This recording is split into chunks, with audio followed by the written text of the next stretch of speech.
Hey there. I'd like to talk to you about yoga, surprisingly. I figured I would do it while I still have this face on. So let's get started. When you hear the word yoga, what comes to your mind? When you think of yoga, what does that mean to you? Specifically, today I'd like to talk about forms of yoga, types of yoga that we can group. And ultimately, the idea I want to share, the big idea would be that if we combine these yogas or take their greatest elements, we expedite our process along this path. I'm just going to read something that I wrote down, and I'd like to share some ideas from George Feuerstein. At its essence, perhaps, yoga is about removing or dissolving the ignorance that keeps us bound to suffering. In other words, yoga is for liberation.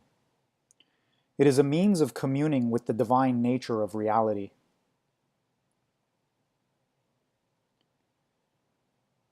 And a wide variety of yoga forms have been developed as a way to realization, as a way to this enlightenment or liberation.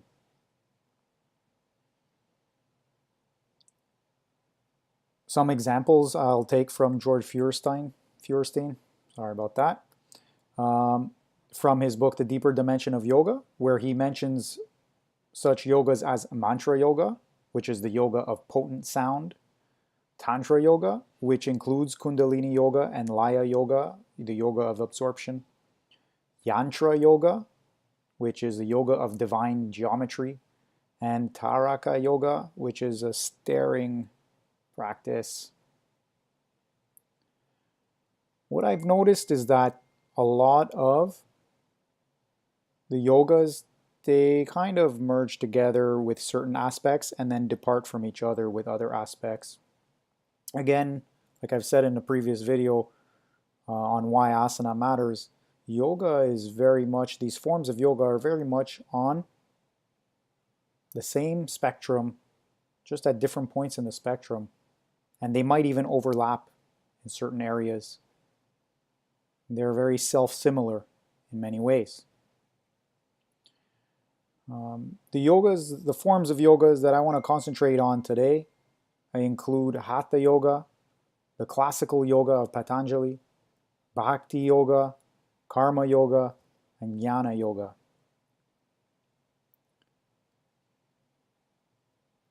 The first thing I want to say, though, about these is that the classical yoga of Patanjali later, and just like with all yogas, they kind of evolve and develop through people's adding on and refining and just based on the times. And so nothing really stays as its original. It kind of develops and moves forward, as well as based on all the other things that are going on in the sphere of humanity. So the classical yoga of Patanjali was renamed into the Raja Yoga, the Royal Yoga, in the year around the year 1000 CE. But his original name for it was along the lines of Kriya Yoga, which is the yoga of transformative action. What we're going to see too is that the Hatha Yoga, the forceful yoga,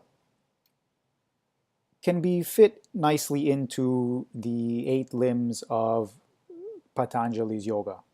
Whereas perhaps traditionally Patanjali's yoga was more strictly a meditative practice where the asana and the pranayama were not as they are today, or even as they were 500 years ago around the times of the Hatha Yoga Pradipika.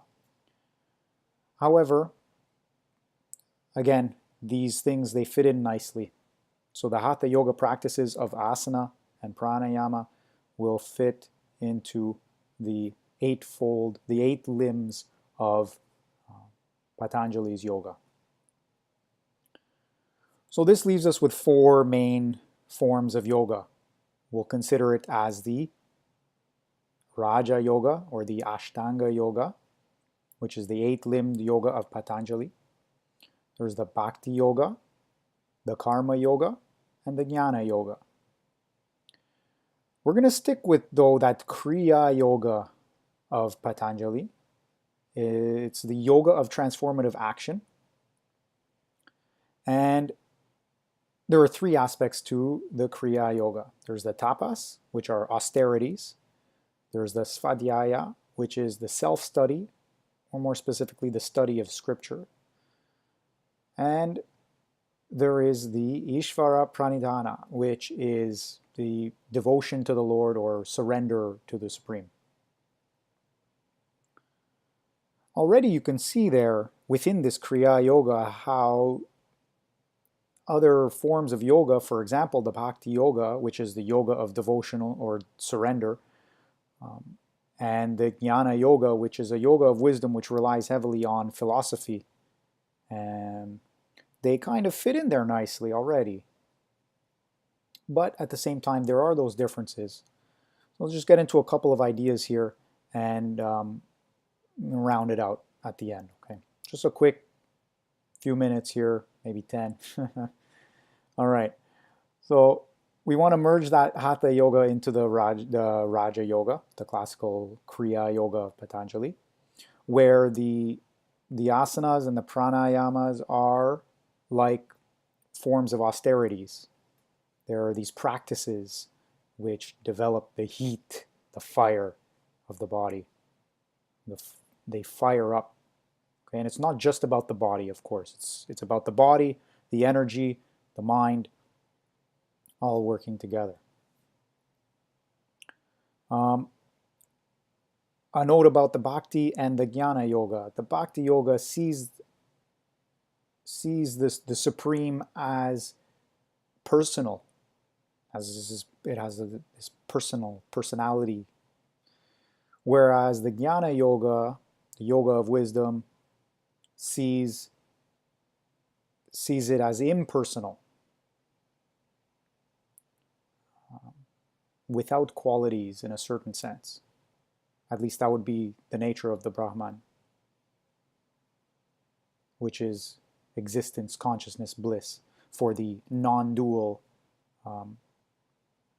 or Advaita Vedantins, who seem to be the main practitioners of Jnana Yoga. However, again, we look at it and we see, well, Jnana Yoga is very much about the philosophy and metaphysics, epistemology, whereas Bhakti Yoga is much more about devotion, love, surrender.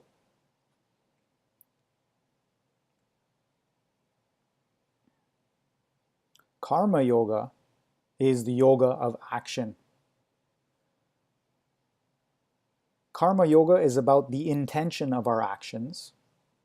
It's about doing the action without expectation of its fruits or results.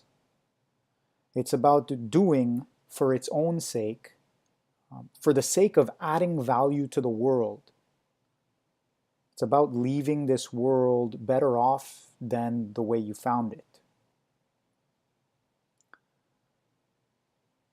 I guess, again, my big message here is that we can take these forms of yoga and really practice a combination of them. Perhaps you already do, and now we can split them apart and take a look at what they're about in their individual ways and then bring them back together. As we practice a combination of yoga forms, we expedite our process. It makes our work more effective and efficient. And it almost comes naturally after a certain while of practice.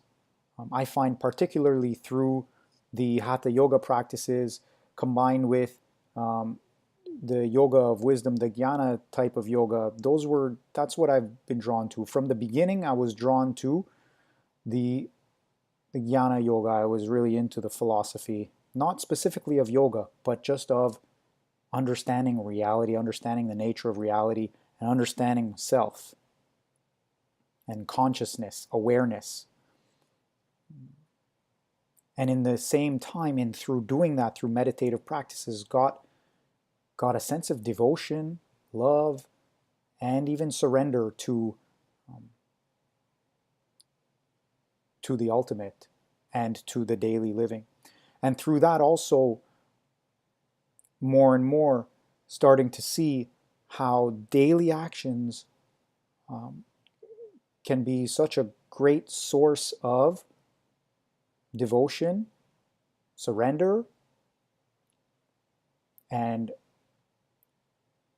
expression of that innate power, that innate divine nature as connected intimately with the existence of reality and sharing it with all the unique components which make up this amazing experience.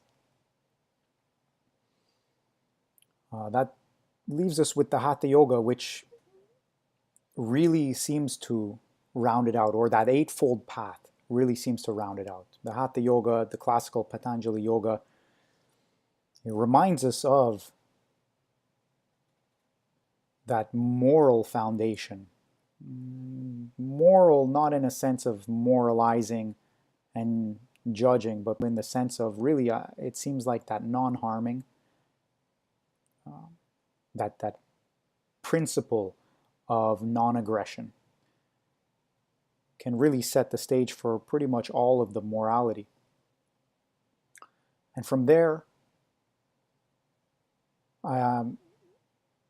the postures and then the breathing exercises commingled with more meditative practices, which are just adding on to and supporting the bhakti of devotion or of surrender, of love, and the wisdom, the philosophical wisdom of studying all kinds of varieties of texts and scriptures, and anything could be anything. It could be some mechanical manual or whatever that just helps to bring that spark of insight. And then bringing that into the daily life of action. It just seems like all of these start blending together, merging together into a grander sagehood. In fact, I find that in combination, all of these really bring out the sage in us. So if you want to bring out that inner sage, that sage in you, you want to transform yourself more and more to the qualities of the sage, here are some ways to do it. Yeah? Work through the karma yoga, work through the bhakti yoga, work through the jnana yoga, work through that forceful hatha yoga. I wish you well. I hope this has been informative for you. Like it, comment if you have anything to say or ask. Any feedback is greatly appreciated. And of course, if you haven't already, definitely subscribe. I'll see you next time.